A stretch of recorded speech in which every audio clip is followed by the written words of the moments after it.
What's up mga bossing, magandang araw, Sabado na araw ngayon. Napakaalat talaga ng linggo ko na to. Alam nyo, nung kalagitnaan ng linggo, nagka-problema yung truck natin. So nagkaroon ng trouble. Ngayon naging okay na, nakabiyahe naman na ulit ako. Pangalawang biyahe to, ngayon Sabado na. Pumasok naman ako ng Pier South. Excuse me yung marimar, itong dinatnan ko rito. Ayoko na mag-video mga bossing kasi bawal dito. Pagdating ko ng loob ng pier, Diyos me, napagkadami-daming truck. CNA location. Sa mga kasama kong mga driver dyan, alam nyo yan. Ay grabe. Kagabi nakikita ko nakahang yung RTJ. Ay ko, sirato. Tapos nung mga bandang, kasi pumasok ako mga 11 ng gabi. Yung mga dinatnan ako dito.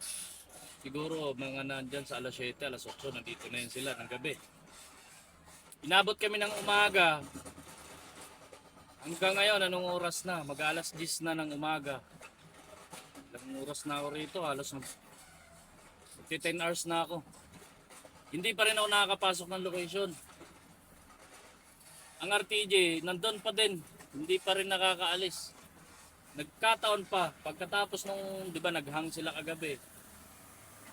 Ngayon nagbarko naman. Alaman lamang ko may LCT pala sila na ano ba tinatawag yan, yung LCT, yung kumbaga yung nirarush nila yung pagbabarko kasi may barko na paalis talaga. Kumbaga ilang oras na lang aalis na rin ata. Kaya yan, tinutukan nila. Wala talagang makargahan sa amin kahit isa. Andito kami sa labas, mga kasama ko nandito sa likod. Siguro meron kami 50 rito, meron. Apakadami namin. Yung iba nandun sa holding, yung iba kung saan saan pumarada. Diyos Mario Joseph, marimar, pagkaalat naman talaga, lasang dagat. Ngayon kung may labas ko man tong biyahe na to, oras na alas 10, may labas ko man to, may x-ray ako. Maring mga ganyan, alaw na. Tatakbo ko pa ng Arayat. Mukhang malabo na to eh. Mukhang hindi na to madidiskarga, matitingga lang ako dyan. So linggo bukas, malabo magkaroon ng diskarga. Kaya ang ending, garahe to. Pag ako hindi nakalabas ng alas 12, sure bull to. Pero kung makalabas ako ng alas 12, kaya kong ihabol to ng bodega.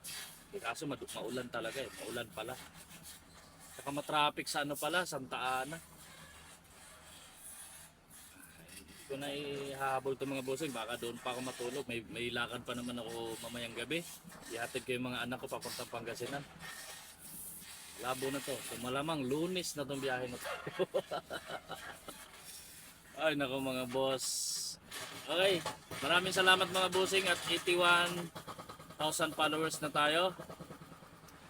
Thank you. Mabilis masyadong umusad yung ano natin. So content is dakilan talaga mga bossing. Thank you din sa mga sumuporta. At maraming salamat sa inyo lahat. Thank you.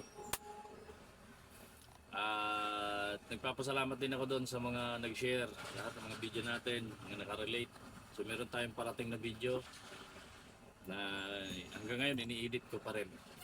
So natutuwa kayo sa kasama ko, yun talaga ipapasok ko doon. Meron ako makakasama sa content mga busing.